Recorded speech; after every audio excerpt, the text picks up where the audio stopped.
Hello, everyone. We're here. I wanted to chat about this new Spider-Man movie. It is barely a week old, and it's Spider-Man Brand New Day. So we are going to be talking about that and grief, trauma, how those things mix together and resolve, resilience, how women and men have to work together for trauma recovery. Those are all some things that come up in this movie. And so, even if you haven't seen any of the prior movies, you'll be able to hopefully understand this. We're talking Spider Man New Day. That's where we're really going to go. So, let's just dive in. Okay. So, I'm going to give a little bit of a recap of this. And so, the spoilers only come toward the end. So, if you don't want spoilers, when you start hearing about who the villain is, then you can kind of just tune out. But all right, so let's start. So, beginning in this movie, we follow Peter Parker, Spider Man, as he solves crime, talks to the mayor on the phone who doesn't know his identity to sort of tag team crime fighting. Okay. So, this is several years after No Way Home. Peter Parker, Spider Man, lives alone, works almost exclusively as Spider Man. That's his whole gig. His Aunt May is no more. She passed away after the attack by Green Goblin. MJ and Ned, Spider-Man's best friends, are alive, but Doctor Strange's spell has erased Peter from their memories. So in the last movie, in order to protect the people he loved, so MJ, which was Spider-Man's girlfriend, and Ned, his best friend, no one was able to know. Doctor Strange cast a spell at Peter's request so that they would all forget who Spider-Man's true identity was, Peter. So he lost his support network. We're opening there. Peter visits his Aunt May's grave, watches his former friends from a distance, and channels nearly his entire existence into crime fighting. He has become extremely effective as Spider-Man, but Peter Parker, as a human being, has almost ceased to have a personal life. So Peter is carrying two different kinds of loss or grief. First, he has that conventional bereavement or mourning, that grief following his aunt's violent passing at the hands of a villain that both his aunt and Peter were trying to give a chance. It was Green Goblin, right? So second, on top of that grief, there's what Pauline Boss would call ambiguous loss. So MJ and Ned are physically alive, but they're psychologically unavailable to Peter because they no longer remember having a relationship with him, having a friendship with him. So Peter can't fully mourn them because they're still present in the world. And he even kind of stalks them a bit, living in the past, trying to get that relationship need met in a way that causes him pain to see what he could be doing with them. And if I were his therapist, I would say you have to start over. But of course, the movie needs that. So he can't fully mourn them. He can see them, but he can't have that former place in their lives that was built through years of friendship.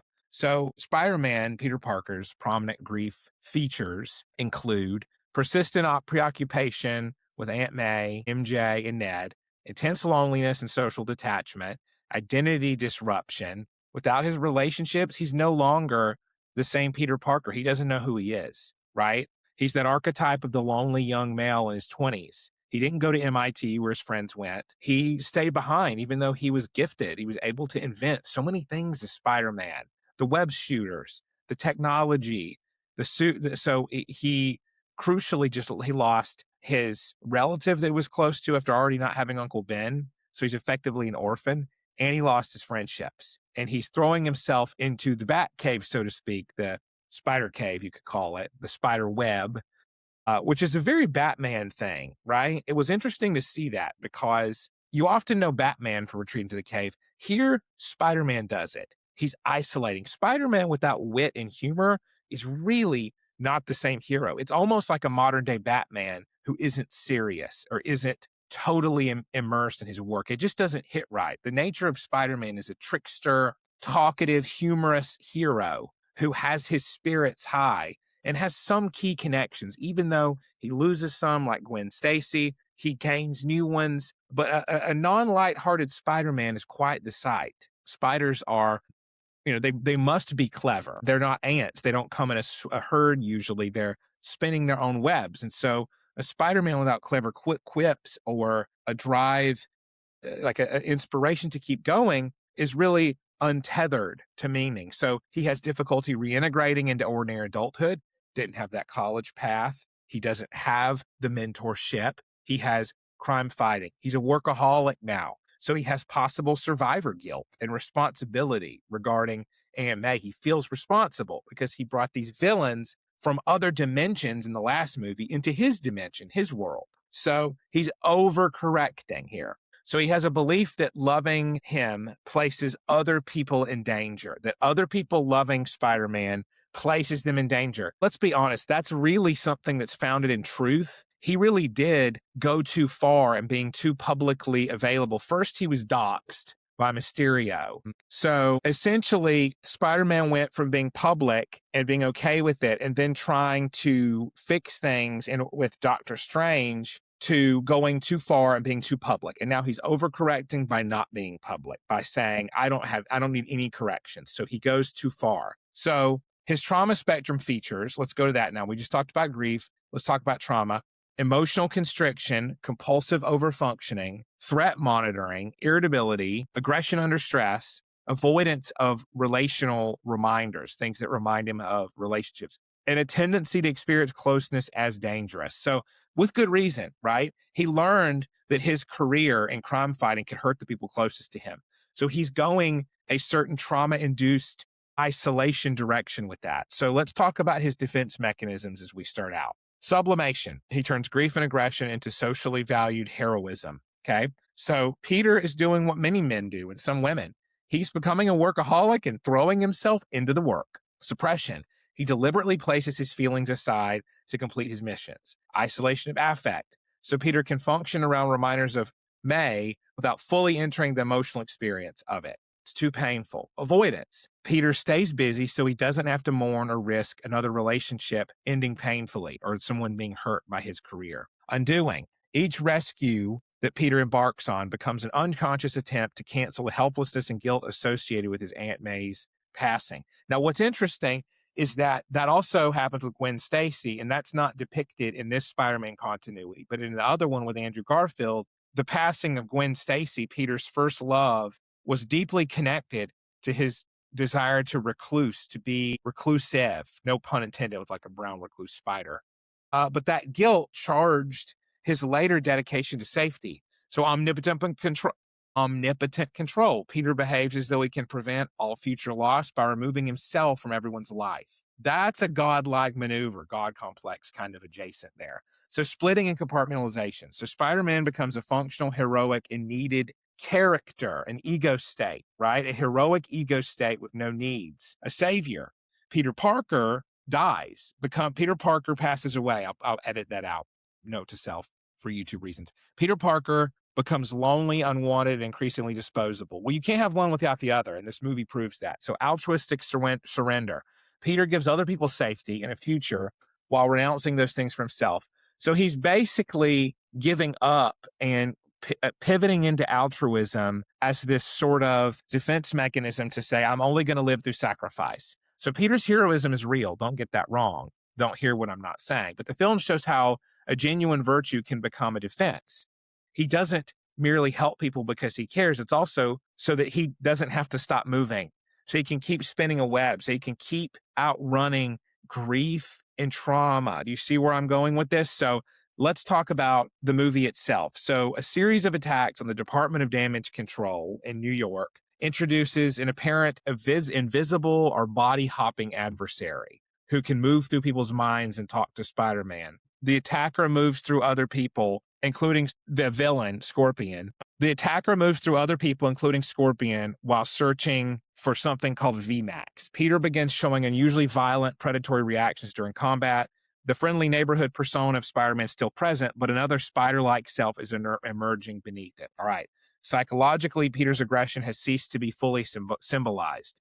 What he can't yet think or mourn begins to appear in his body and behavior. The movie's biological mutation shouldn't be treated as literal psychiatric symptom. Symbolically, however, it does operate like unmentalized affect becoming somatic. In other words, unrecognized, unclaimed grief and trauma turning into somatic emotional body symptoms, like what can happen when someone with trauma experiences it primarily as feelings of unsafety or panic without pictures attached, or there's blurry pictures and flashbacks rather than vivid, okay? Peter's grief, rage, sexual longing, guilt, loneliness, all of that have been compressed beneath this Spider-Man identity, given no chance to breathe. No human needs have been honored. He's completely squashed his humanity and chosen the Spider-Man identity. And so it's somewhat symbolic and poetic that his spider mutations, the genetics from the spider he got from the bite of a spider,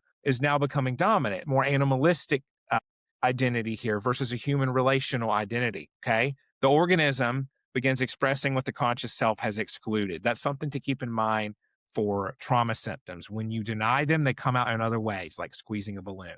The balloon comes out the other way. His predator state represents the return of his disowned aggression. He wants to believe Spider-Man is purely protective, but protection has always contained rage, whether rage at the Green Goblin for ending Aunt May, rage at his own helplessness, rage at the world for taking Aunt May, perhaps rage at MJ and Ned for continuing without Peter. Even though they're not responsible for forgetting, Peter is. He asked Doctor Strange to cast a spell to make his friends forget, to keep them safe. The principal defenses here are repression or disavowal of aggression, followed by displacement, because the affect, the emotion connected to bereavement, erupts during unrelated fights with villains. So Peter attends MJ and Ned's housewarming party because they're living together, not romantically, but they're living together. And Peter attends this housewarming and encounters Ned. Okay, so Peter, here's how it ends up happening. Since he doesn't get invited, you might ask, well, how's he there? Well, I'll tell you. So Peter sees Ned somewhere out there and about, and he follows him. So he basically stalks him.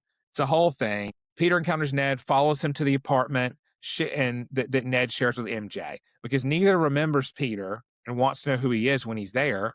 He introduces himself as Maynard, ostensibly a neighbor bringing flowers to their housewarming. It was funny to me because, I mean, obviously that's the name Maynard James Keenan of Tool. So we've got, why did he, I guess May he thinks of because of Aunt May, and then Nard for being a nerd. I'm kidding.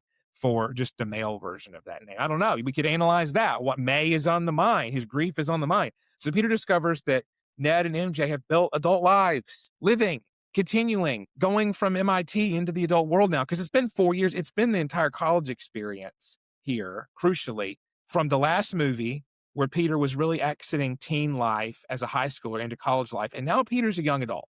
He's almost mid-20s, if not mid-20s. So we need to dwell on that and say, this is Spider-Man. The start of the Spider-Man movies in this universe really could have been called Spider-Boy, because Tom Holland looked way younger as Spider-Man than Andrew Garfield, who looked pretty young, and of course, way, way younger than our good boy Tobey Maguire, who was, I think, 30 when he played a high schooler, which, hey, I can't knock it. We grew up, a lot of us grew up with that Spider-Man, but Tom Holland, he was a baby face. So, and when Spider-Man got his legs in this universe, in the Marvel world, guess what?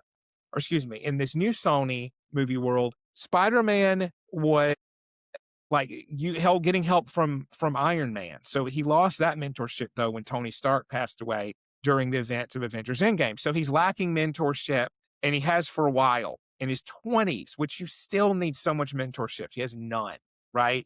And that's a huge loss that I want to highlight, is the loss of mentorship when you have great responsibility is like being a therapist with no supervisor. You don't have the person there to help ground you. And it's very jarring and leaves you without any tethering, any anchor point or mooring to pull onto in order to gain further competency in emotional regulation. So Peter encounters Ned, follows him, gets to the housewarming party, sees MJ and Ned, and hears them talk about future beyond college while Peter has not been going to college. The encounter sharply intensifies his emotional and physical destabilization. So this isn't merely rejection.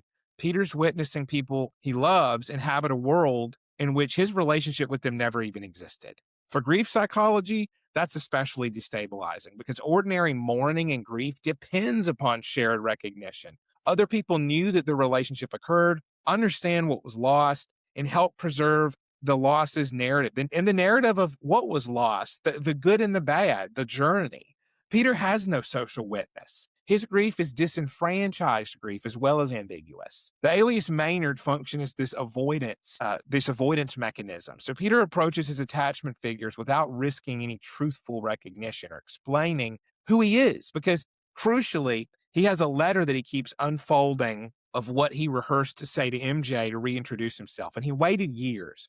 instead of immediately going to her, because it shows in the last movie, and I promise it's all going to make sense, even if you haven't seen the last one. When Peter had Doctor Strange erase his friend's memories in order to keep his identity safe so that villains across the multiverse wouldn't come find him, then he that came at a cost. He lost all of his recognition by his friends. Like, it just, obviously that is the cost. He's protecting them, but he could have gone and introduced himself as Peter. So they wouldn't know he was Spider-Man, but he could have had that friendship as Peter. And what ends up happening is, in the end of the last movie, he goes in, he sees MJ working, his love, working at a coffee store, contemplates telling her who he is, and then doesn't. And so he's been doing this for years. And during that time, he sees at the housewarming party that MJ has found a boyfriend. So Peter, the tragedy here is Peter could have handled this differently.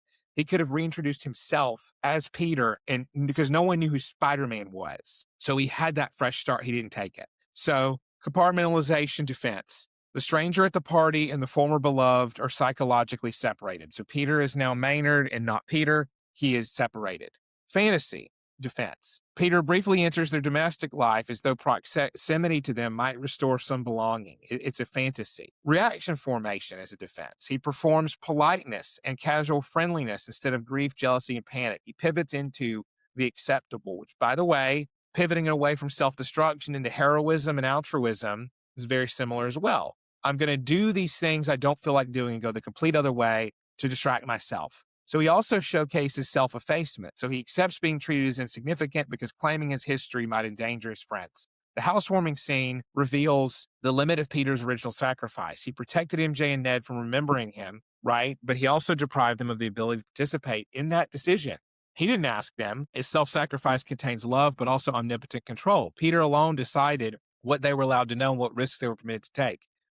And that's a very heroic, common theme. And I think it shows, like, passing from a savior into a god and how you have to be careful not to allow that to happen as a hero. So far in the movie, we have Peter encountering someone who is a threat to his heroism, who's trying to gain knowledge and attacking a sub-government agency that protects secrets. And Peter is trying to determine who that person is because they leap from person to person, addressing him with the same words and identity, but across different people. So it's a mind possessor villain. Okay. So in the midst of all this, Peter's evolving powers from that genetic spider mutation taking a greater effect include organic webbing, heightened sensitivity, blackened eyes like a spider, barely controlled aggression.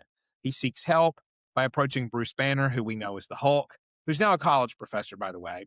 And Bruce used inhibitory technology to regulate his own transformations, a gene blocker, something to stop the expression of the Hulk. So Peter talks to Bruce, gains the ability to study that tech, adapts Banner's technology into a chip intended to suppress Peter's own mutation, to tamp down the oversensitivity to stimuli, and the heightened aggression. So I take that as a real, and I know I said it before, but I took that when I watched the movie as a real indication of aggressiveness and this sense of, I took it as a sense of trauma, like Peter was experiencing PTSD, overwhelm, fear, and that is working alongside with the spider mutations, taking them, so that triggering that loss of community and togetherness, leading to his own expression. It could have been his limbic system. It could have been some sort of increased cortisol that led to the expression of the spider genes way more in their dominance, right? As a way to protect Peter from some perceived ongoing terrorizing stress. So the inhibitor that Peter creates is an elegant symbol of intellectualization. So let me get into that. A way of cordoning off and suppressing one's emotions. Peter encounters an emotional identity crisis, but formulates it as an engineering. Interesting. Instead of asking, what's happening to me on an emotional level, he asks, how can I suppress it? How can I suppress the very biological mechanism coming out of me, the somatization of my trauma? It's not wholly pathological. Let me put that out there, as defenses typically aren't. They're not purely bad. Scientific problem solving is one of Peter's strengths. He is the intellectual superhero, okay? The defense, though, lies in using thought to replace feeling rather than contain it and understand it, okay? So that's the problem, is you cannot take away your feelings. You have to weather them and understand them and let them see where they need to be put. The inhibitor also represents obsessive control because safety will supposedly come from tighter regulation of emotion and rather than attending to your own emotional needs. And by the way, men in trauma therapy often make this mistake is they come to therapy and they say, okay, I need to regulate my emotions. I'm upset because I'm lonely. My marriage is bad. I don't have friends. I hate my job. Help me not experience the emotions, therapist. Take that away. Make me a robot so that obsessive control comes out in therapy when men seek help. And so I have to tell them, yes, I can help you desensitize how upsetting and how much it hits your identity when something goes wrong, how much it takes away from you in an identity sense. Yes, of course I can help you with that, but I can't make you completely robotic. I can't do it. I just can't, and I won't. It's unethical. So what I can do is I can help you meet your human needs as much as you can in this time, even in the midst of difficulty. That's what I can help you do. And it will be difficult to face that. It will be difficult to face the fact that life is not what you want it to be right now. Okay. But Spider-Man, as many high-functioning, over-functioning, I should say, workaholic, intellectual men and women do, right? Long sentence there. As those people do, he wants to crush all emotion in the metaphor of decreasing his spider senses. So thank you all for being here, and I'm glad to see you. Hello to all of these friends here. I really appreciate it. So this is pretty good viewership. Thank you. If you're enjoying it, feel free to ask some questions. I've got it plugged in here across Substack and another site. Well, yeah, that's fine. It's good to be here. It really is. So, okay, continuing on, because I really want to go over this movie. And I didn't even anticipate. What's funny is I prepared some show notes, but I didn't even anticipate talking about men and trauma and therapy being like Spider-Man refusing to build up his social life. But it is like that. Okay, more defenses that he's showing. Isolation of affect. Okay, he analyzes mechanisms for his panic and emotions while remaining distant from grief. Right. Spider-Man doesn't have grief. Spider-Man is an idea, not a person. Peter Parker is a person. So undoing. If Peter can repair this mutation, put himself back fully human, so to speak, or human enough, maybe he can erase the evidence that his emotional system and regulation are failing, right? Let's undo what's going on. Let's just reverse like it never happened. Disavowal is in play as well. So the aggressive spider self, we could call like almost this firefighter ego state. That's what I'm going to say. Okay, Spider-Man and IFS. Put that down in the description, future Jeremy. So in IFS therapy, we say things like you have a core self, and then when trauma happens, exile part, a sad child or part is there, or state of self at that age that the trauma happened. And then you go on to try to protect it. So the manager part would be Spider-Man trying to manage everything. And the firefighter part that's trying to stop the emotional pain and quarantine away and push and fight or flee from villains and stress is the spider mutation that comes out that causes Peter Parker to push away, fight harder against the villains, seek safety, and seek to retreat. He retreats, okay? So, all right, and there's the disavowal of the spider self is a defense. It's treating it like it's not important. That's what many people do is they refuse to acknowledge the utility of defense mechanisms and how they matter. Okay, so we're rocking and rolling. This is very rich material here. Okay, so let's keep going. All right. Now, here's where things get really interesting. And I don't know if you know who the Punisher is. The Punisher is a superhero, I should say, very loosely. He is a vigilante who was a former military service member who lost friends. He lost his family to organized crime. He was the poster child in Marvel of traumatic grief and fighting crime from a place of personal vengeance. He uses a gun. He has no qualms about unaliving people. He's not really considered, I don't think by many as a hero. He's an anti-hero. He's basically someone who hates crime and villainy so much, he will fight dirty. So he is really a counterpoint to Spider-Man, who will fight clean no matter what, right? And who will always take it on himself altruistically to be the hero at all costs. Kind of like a Batman. Batman's more emo. I like Batman. Listen, we're not going into Batman because we'll be here all day. He's my favorite. Okay. We all know that. I've got the goth thing going on. Wore my black shirt just for y'all today. Represent, right? But we're not talking about him right now. Really, Punisher's somewhat of a Batman figure. I want to be very careful because he lost everything. He's very smart. So Frank Castle, aka the Punisher, he's a Marvel character. He's in the same universe as Spider-Man. He enters the story during the escalating conflict around Scorpion, who's a Spider-Man villain, Damage Control, which is the government agency, and the criminal organizations trying to exploit the situation. Spider-Man, Peter Parker, and Frank Castle, the Punisher, have history from a prior Staten Island incident in which Peter saved Frank's life. That comes up repeatedly. Frank approaches the same threats through lethal force, while Peter insists on restraint and the possibility of second chances. And now, here's what gets interesting. Peter's insistence on second chances with Green Goblin is what got Aunt May unalived. So Peter pivots so far into this restraint, and with great power comes great responsibility. I'm going to anger everybody a little bit here. I think Uncle Ben was not all good as an influence on Peter. Uncle Ben taught Peter, with great power comes great responsibility. Now, here's the deal. That's true, right? So is with great power comes great justice. If you have the ability to, with great power also comes great discernment. So keep that in mind. You need to discern who will continue to hurt you. And the old adage of the scorpion and the frog carries the scorpion through the water because the scorpion says, I need to ride across. And the frog says, I can't do it. You'll sting me. The scorpion says, no, we'll both drown. Scorpion stings the frog, they both drown. And the frog says, why'd you do it? We're both drowning. And Scorpion says, it's my nature. So Spider-Man is bad at recognizing the scorpions. And isn't it amazing one of his villains is named the Scorpion? I can't make this stuff up. So Spider-Man's kind of a putz. He's a kid. He wants the world to be just and everyone to be okay and there to be no sociopaths. Frank knows better, okay? So imagine this. We're in the movie. Spider-Man's pursuing the Scorpion. Frank, the Punisher, comes streaming across in this like hilarious kitted out paramilitary van with, crisscross metal across the windows with a gun pointing it, and he's going to blast the Scorpion in this giant truck that's like crime bad guys are in it, essentially.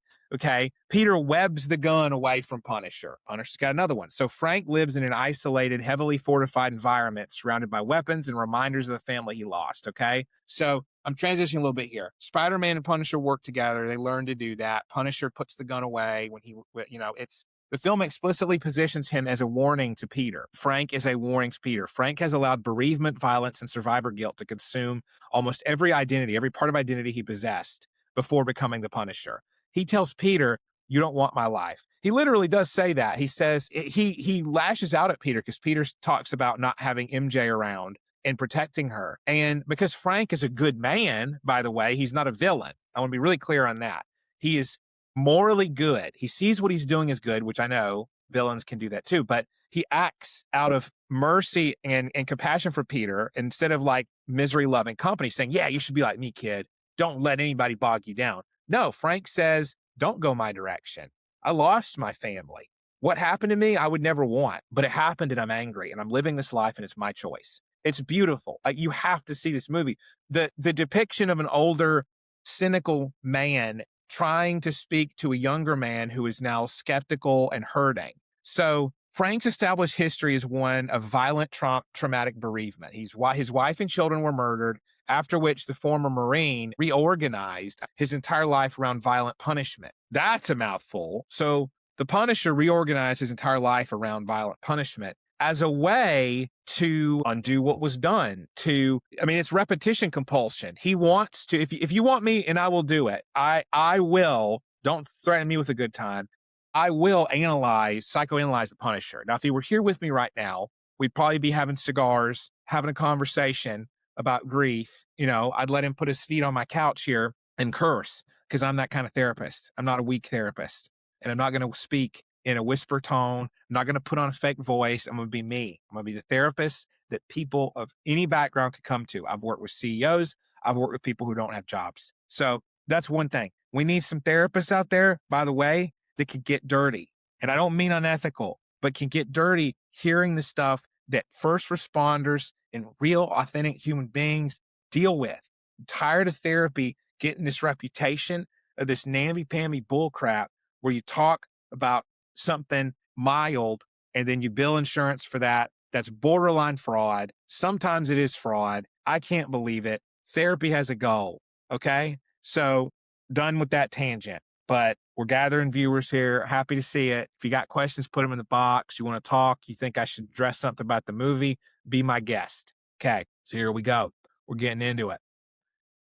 I'm going to get back to my notes on the whole matter. Okay. So we're going to talk about Frank Castle, the Punisher, his grief and trauma features. Okay. Persistent attachment to and preoccupation with his, how would I say, because I put in the notes one way and I want to say it a different way. Frank has a preoccupation with his deceased family. Okay. Severe social withdrawal and emotional isolation. Duh. Emotional numbing punctuated by rage. Yeah, rage becomes his way of relating to the world, whereas Spider-Man's becomes this. Oh, we talk about Uncle Ben. Uncle Ben said, with great power comes great responsibility. And he also refused to give his car, depending on which origin story.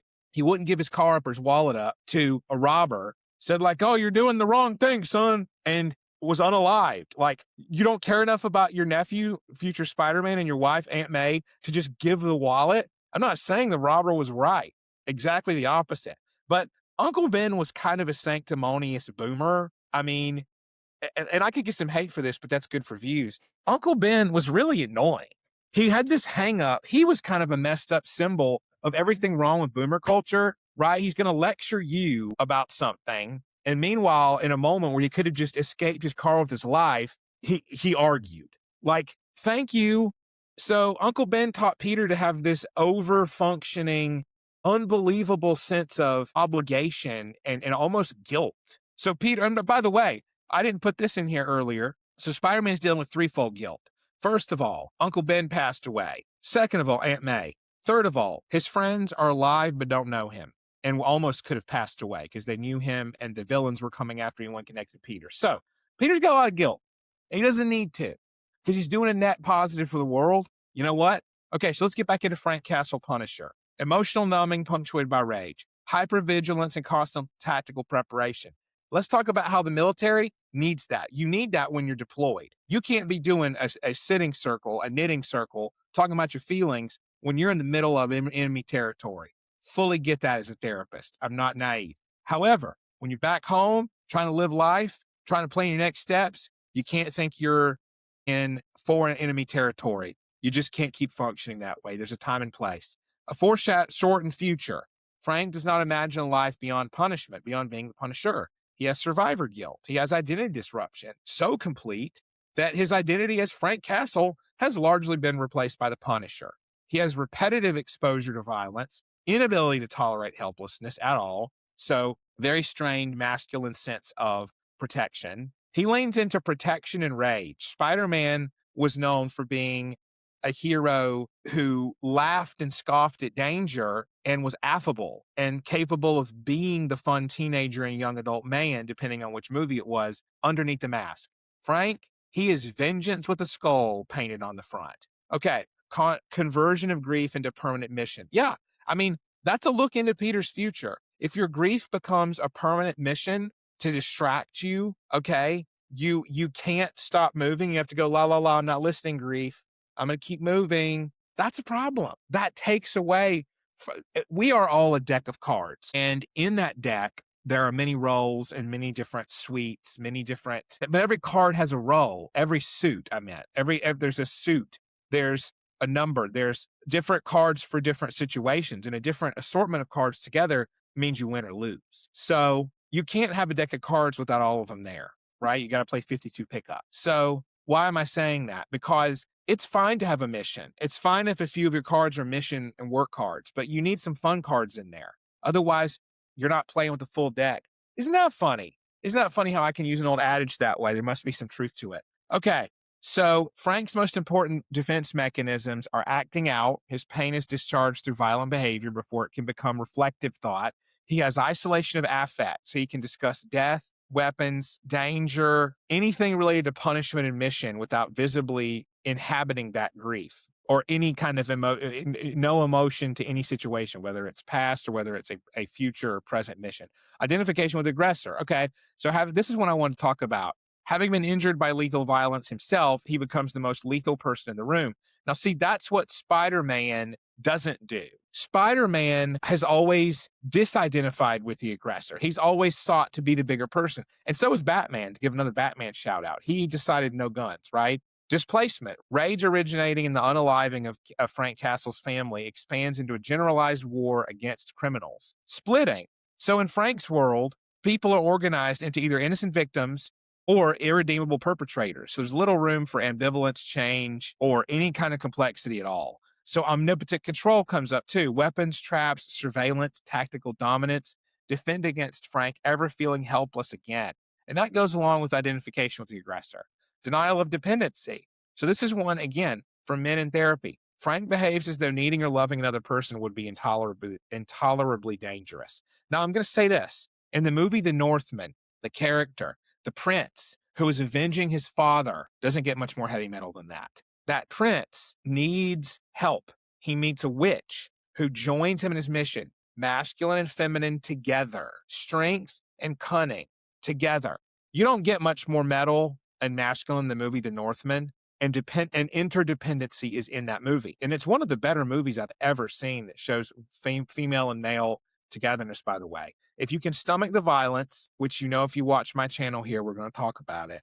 We're going to talk about reality. Okay, we're gonna have straight to the face reality. Okay, and sometimes understanding violence and grief is part of that. But need to watch that movie because interdependence is imperative. Okay, cynical humor. I speak in my language here. Sarcasm. All right, allows Frank to partially connect without any direct vulnerability. So sublimation happens. At his best, Frank's military capacities are redirected toward protecting innocent people. Yay! He does some good. I mean, he cracks a few eggs. I don't endorse that, but love the humor, love the character. I like those kind of characters. I want something real. I want to see a writer put something on that screen that relates to what I'm seeing in my office and, by the way, complexity of people. Because I'm kind of tired of the movies that make you think everyone experiences trauma, reacts in X way. No, there's Y way, there's Z way. There's so many different ways trauma can impact you. And I think movies that show things like the way Peter's impacted and the way that Frank is impacted together, super sadness versus super anger, right? That's complexity. That's the human experience. And I'll drink an energy drink to that. All right, we're rocking and rolling. This is going to be a heck of a podcast. This is going to be the Spider Cast, the webcast, if you will. There you go. I write this stuff for free for now. If you want to join and subscribe as a paid subscriber, you can request within reason a movie that I will review and psychologically analyze of your choosing. Now, it can't be an adult-only feature because I just can't get into that. I just can't have my branding be that.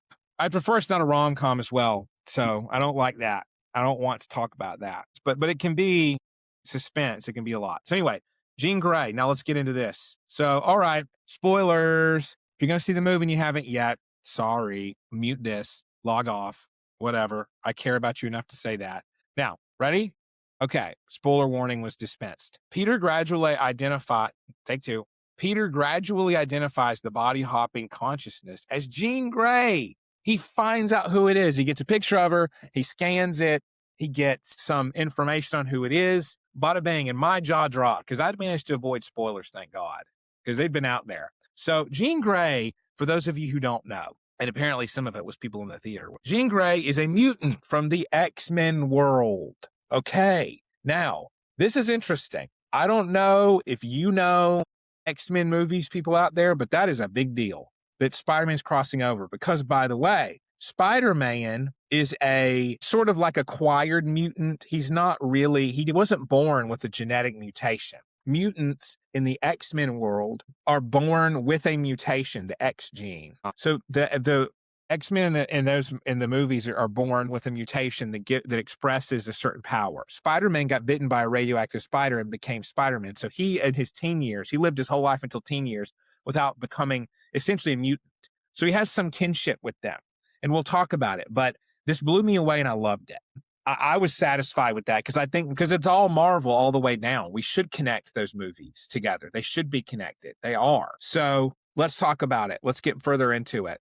And we're not going to geek out too much. Okay. I'm going to explain it all. So, okay. Peter identifies the body hopping consciousness as Jean Grey. Jean discovers Peter's emotional vulnerability and uses MJ's body and appearance to deceive and wound Peter. Okay. When MJ, so she possesses MJ and pretends to be her instead of taunting Peter at first. But then she comes out and says, "Oh, it's me. It's not really MJ you're talking to. Give her one last kiss." So Jean's actually rather mean and cruel. And I've heard other people bring this up, that it's actually ridiculously mean-spirited of her to completely torment Peter because he's getting in the way of her mission. You'll find out why, but I still don't know how it justifies that at all. So let's talk about it. When MJ regains control of herself, Peter rescues her and brings her to Frank Castle's hideout, the Punisher's hideout, for protection. And the Punisher lives in like a giant shipwrecked, this shipwrecked, I don't even want to call it that because it's a giant out of commission boat. So it's kind of cool. It's a cool bachelor pad. Okay. So Peter and MJ at the Punisher's place to protect MJ from Jean Grey's possession. Okay. Jean's possession of others is a little superpower, not a psychiatric symptom.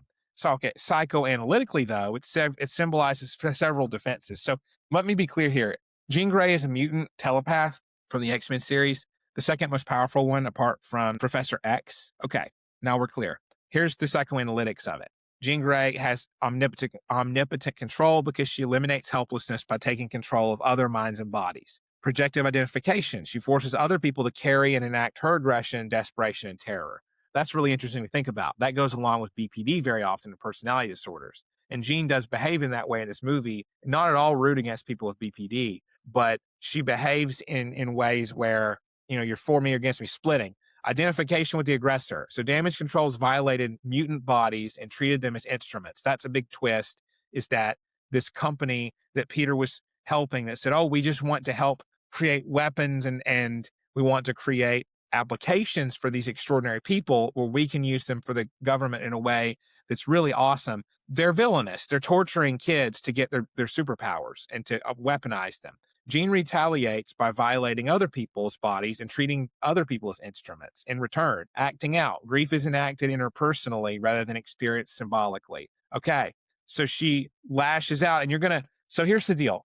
The reason that Jean Grey is on this giant vengeance quest, you find out, is her sister has been was kidnapped and tortured by this agency. And so what ends up happening is she's trying to find her sister and infiltrate this building. And the last thing her sister ever sent into her mind is the phrase VMAX, which Jean doesn't understand what that means, but Sarah Grey, Jean's sister, was able to project that over a long distance, okay?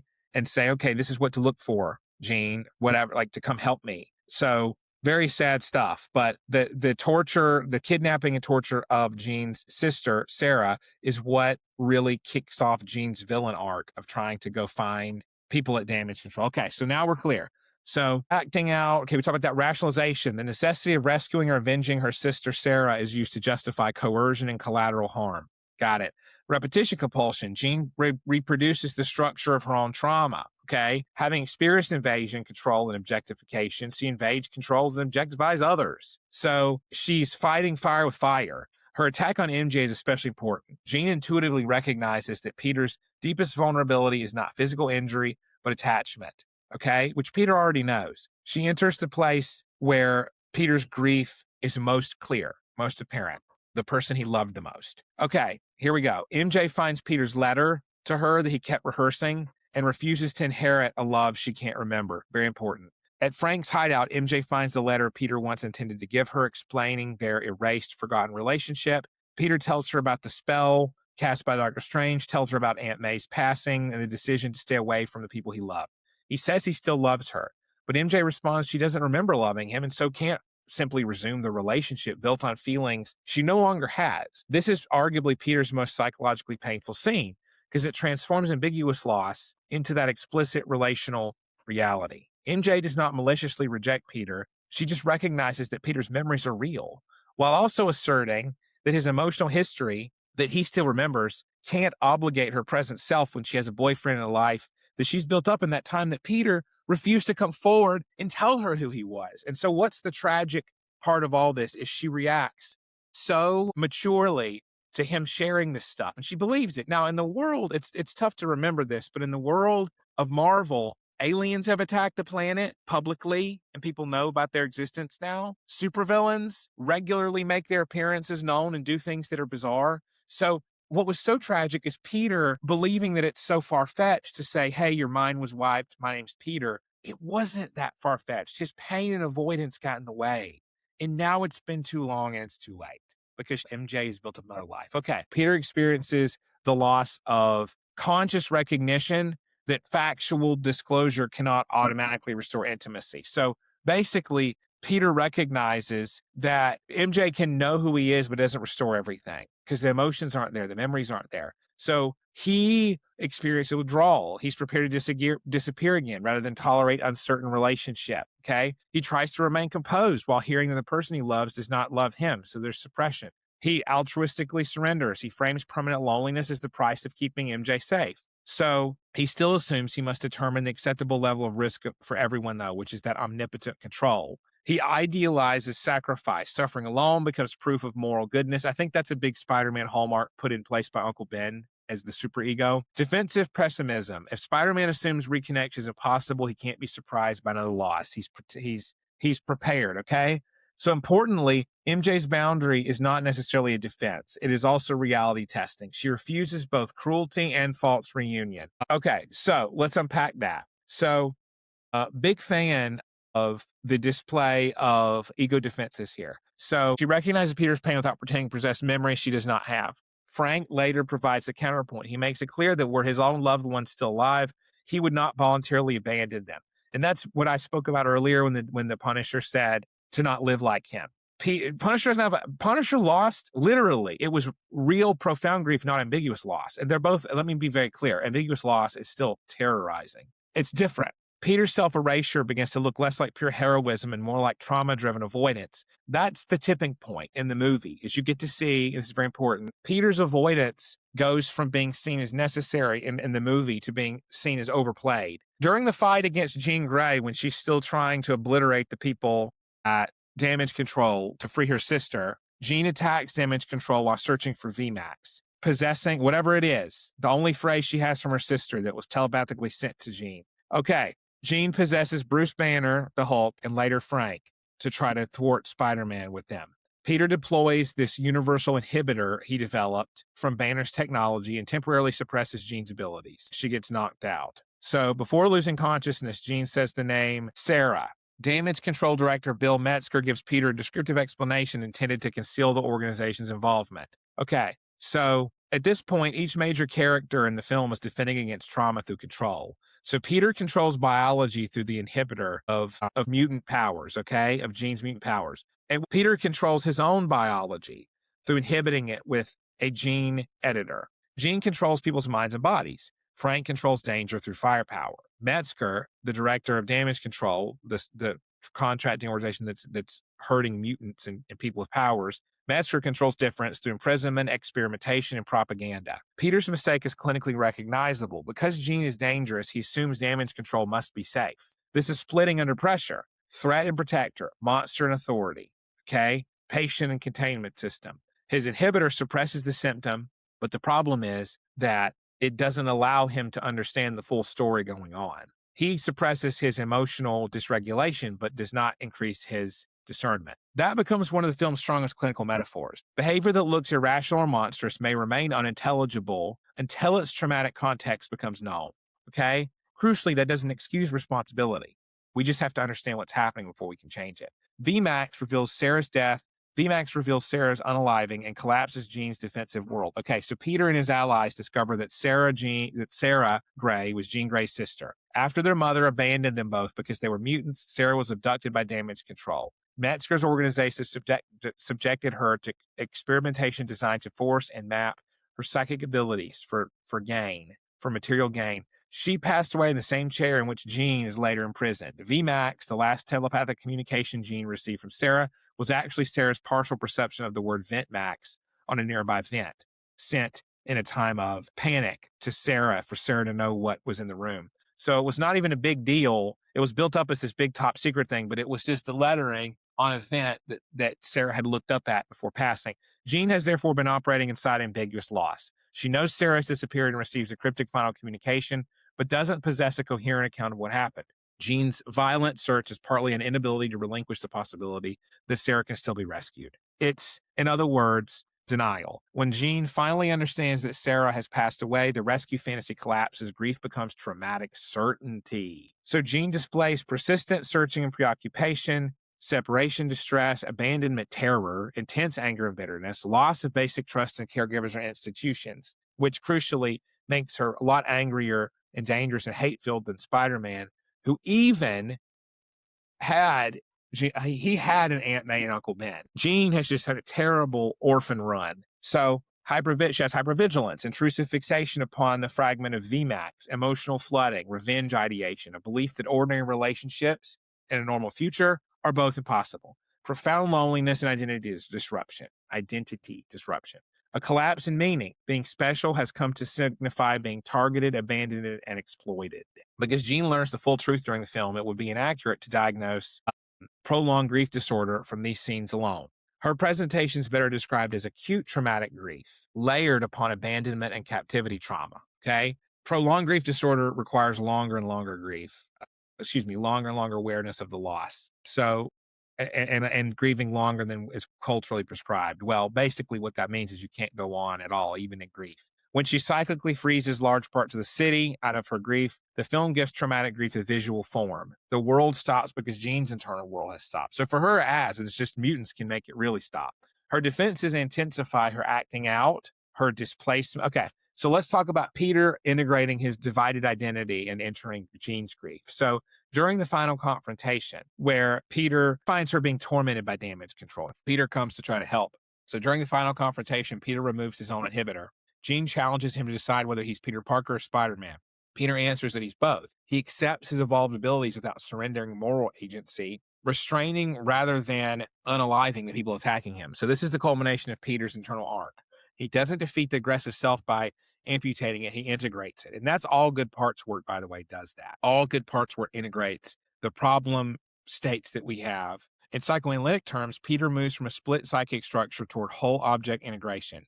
It can be powerful and gentle, angry and ethical, Peter and Spider-Man. Aggression becomes available to the ego without becoming the ego's master. Jean prepares to unalive Metzger. Instead of simply overpowering her, Peter allows her access to his memories of Aunt May. Through that internalized relationship, that compassion, Jean encounters the possibility that a person can be loved, not because she is powerful, useful, or special, but because she's herself. Peter then recognizes their shared bereavement and tells her they do not have to endure loss alone.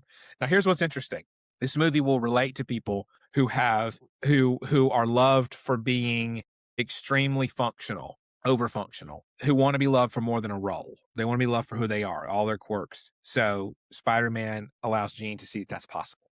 This is self-object attunement and containment of affect. Peter does not argue Jean out of grief. He gives it somewhere relational to exist and dissipate. So several reparative processes occur here, importantly. Mentalization. Peter understands Jean's behaviors arising from a mind with a history, not merely from villainy.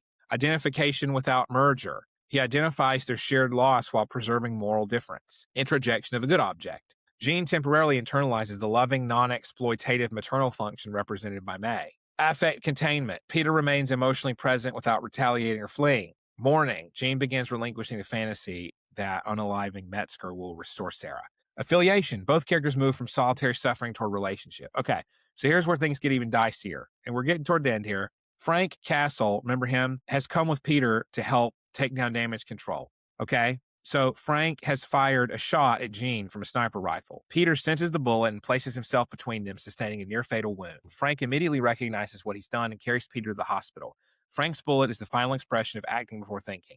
Peter and Jean have entered a reflective relational space, but Frank's trauma remains organized around irreversible action. Once a bullet has been fired, insight cannot recall it. The hospital becomes a site of symbolic repair. Jean uses her abilities to help keep Peter alive and eventually awaken him. Frank remains near Peter, apologizes at the hospital, and acknowledges the bravery involved in protecting someone who Peter had every reason to fear. He later wears the Spider-Man mask at the hospital window, impersonating Spider-Man, allowing the injured Peter to leave without revealing his identity as Peter Parker to the gathered public. Each character now performs a reparative act opposite to the defense mechanisms that previously governed them. Jean, who invaded people's bodies and minds to use them, enters Peter's mind and body to preserve his life. Frank, who fired impulsively, stays with the consequences, apologizes, and protects Peter's identity. Peter, who believes he had to disappear to protect others, allows himself to receive care from Jean, Frank, and then later MJ and Ned, because MJ says that Peter should go reintroduce himself to Ned, maybe not reveal who he is as Peter, but he goes in the Spider-Man costume to talk to Ned. So he starts to get to develop some more friendliness with Ned. So Frank, MJ, Ned, the city, Jean, they all rally around Peter. Frank's movement is particularly important. He shifts from punishment to reparation. Okay? He can't undo the shooting, but he can acknowledge guilt, remain emotionally present, and serve the person he injured accidentally. The crowds holding vigils for Spider-Man provide Peter with something he'd lost: social recognition. The world may not know Peter Parker, but it demonstrates that his existence has meaning beyond utility. He's not merely a machine that performs rescues, he's an object of attachment. Jean leaves New York, apparently moving toward a new life, and possibly other mutants. We don't know. We see her moving in a Greyhound bus. We don't know where she's going. Possibly, I'm thinking Professor X is home for gifted youngsters, mutants. Peter visits May's grave and resolves that he'll no longer do everything alone. He then reintroduces himself to Ned as Peter this time, whereas before he had come to see Ned in Spider-Man gear because Ned's a big Spider-Man fan, even though he doesn't know who it is. Now, here's what's interesting. Ned and MJ both were saved several times by Spider-Man. They knew that, but they didn't remember who it was. So MJ had worked out that she must have known who he was at some point. So that's very smart of her. Peter and Ned's familiar handshake appears to trigger a bodily or implicit recognition, and Ned says Peter's name. So MJ does not simply recover their romance, but the ending leaves open the possibility of a new relationship built from present recognition rather than compulsory restoration of the past. So here's the deal. Ned recognizes the handshake that he and Peter start. That implicit somatic memory wasn't taken away by Dr. Strange's spell. Peter's visit to May's grave is no longer only repetitive grief. It becomes the continuing bond that supports movement toward life. Mourning does not require forgetting Aunt May, but it does require allowing an internalized relationship with May to become a source of connection rather than a command to remain alone, which she never would have wanted. The post-credits Spider Tracker scene places a Spider-Man signal beyond Earth, primarily setting up future MCU events. Okay, so I should add, Ned created the Spider Tracker, which is interesting because Ned himself Ned doesn't know Spider-Man's identity as Peter anymore due to the wish and the spell from Dr. Strange. But Ned built an app that tracks Spider-Man sightings. And it's almost as if Ned unconsciously is trying to get to Spider-Man for that continued friendship with Peter. That's his unconscious seeking and acting out of that loss. So, okay, hope y'all enjoyed this. We're going to end the stream. It was fun. I've been talking for about an hour. And I went over the movie. I think it was great. I think Jean Grey has some explaining to do. She's probably 20-something in the film, but it's still kind of odd that she did all of that stuff from vengeance, not caring about who it hurt. So I think Spider-Man, a darker Spider-Man movie is a great thing. I think one of the things to take away is Peter Parker's no longer a child. He has no more Iron Man to help him because Tony's gone. He doesn't have any peers. He doesn't have Hulk as a college professor. He focuses on the Spider-Man identity. He finally relents and allows himself to be supported. Uncle Ben, yeah, we analyzed him. Peter imploded from a sense of responsibility. So 3 different approaches to traumatic grief come up in the movie. Peter threw himself into work helping others. Frank Castle threw himself into work that avenges and punishes. Jean Grey threw herself into personal vengeance on a merely personal level. So 3 different responses to loss. Fascinating stuff, right? All right, till next time, thank you for joining.